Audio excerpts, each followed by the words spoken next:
two of my great pastors. It is not because of sin is Job being challenged. Amen. Talk to me. No, it's not. And so this creates a different type of dimension for suffering. Yeah. We look at it from a different prophetic perspective now, because now we first see this indication that suffering can also be the byproduct of being righteous. My. This is a unique sense of confidence that God is demonstrating, not to Job, because this particular story has nothing to do with Job in particular.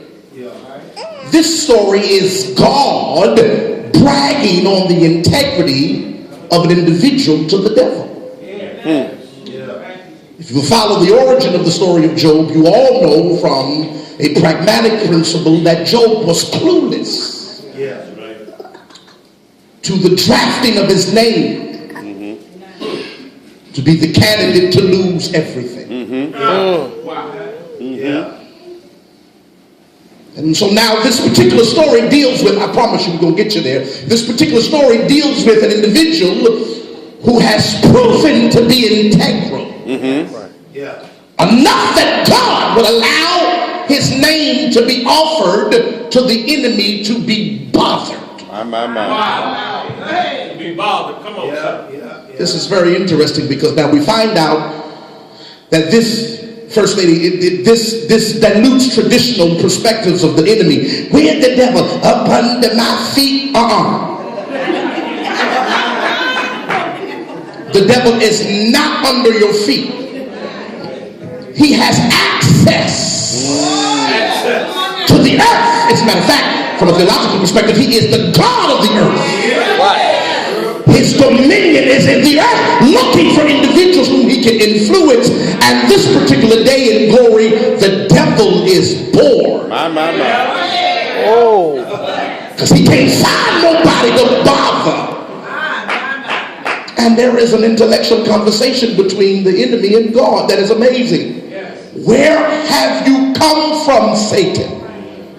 Listen to the sophistication of the enemy. I've come from walking up and down the earth. Up and down. Seeking whom I can devour. And I can't find nobody that is vulnerable enough for me to take out. And I'm looking for pastors, bishops, apostles, leaders, elders who are fickle with unrealistic religion for me to bother. But I can't find nobody. And if I can't find nobody, don't have a job. Because my job until you return is to try to kill the saints.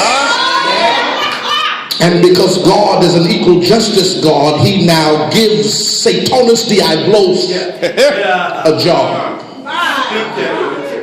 Have thou considered my servant? Y'all gonna make me miss scandal. Job!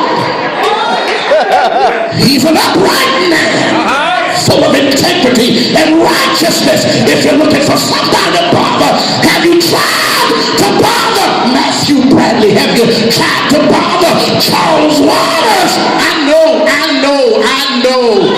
know you ain't gonna like this, but touch your neighbor and say, neighbor, the devil has tried his best to discombobulate my existence this year, but the Lord has kept me. Say that. Preach in here. Watch this one. I got the tape and I'm done. He says, what? Bishop. Yes, sir. Sit down, Bishop. Sit down. Y'all making me nervous. You preaching in here. Watch this. Listen to the sarcasm of the enemy in reference to Job. I don't have time to reference it, but it's the first chapter of Job. When God offers Job's name to the devil says to God, it's unfair of you to suggest Job to me when you have given him so much. Nobody in their right mind would allow me to fight them if they had everything they desire. And then God says, oh, now, drinks are for kids. He says to prove to you that Job has prophetic integrity. You can touch everything he has, and he still won't curse me. Take your time with it. Go ahead. Says Job is not Job is not influenced by cars and homes and diamonds and pearls. Job loves me even if he ain't got nothing. Don't you do that to me now. Grab somebody and see if they talk at you. Say, hey there, neighbor, you look like your name could be Job. To tell him, because I heard the devil has been taking a lot of things from you, but you still came to church tonight to let the devil know I will bless the Lord. Bless the Lord. And praises shall continue to be in my mouth. Preach it. It is the same conclusion that Job has no idea. Preach it. He has no idea that he is being promoted by the paradox of suffering. By the paradox of suffering. Oh, and so if the 21st century church is not influenced by suffering, then they will never have manifestation, because God can't give nobody nothing until you first prove integrity when you ain't got nothing. I'm about to preach myself happy. Slap your neighbor high five and say, neighbor, before increase comes, you got to dance in the desert. You got to dance with no dollar. You got to dance on the bus stop. You got to dance when you're home alone. Come on now.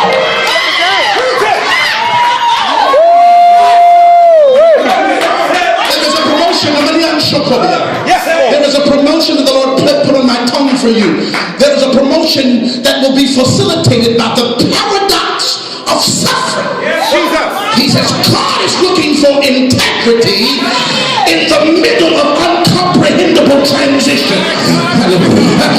See, if it be one thing if I can explain to you what I'm dealing with, it'd be one thing if I can tell you why I'm going through it, but I trust God and have no idea why this is going on, but though he's slain, Will I trust? Come on now. Coming down my street. I need 10 people. If you don't want to say it, you ain't got to say it. I'm one of them. So now I only need 9 people. I'm one. You ain't? Bishop, you one. Yo, so I don't need a whole bunch.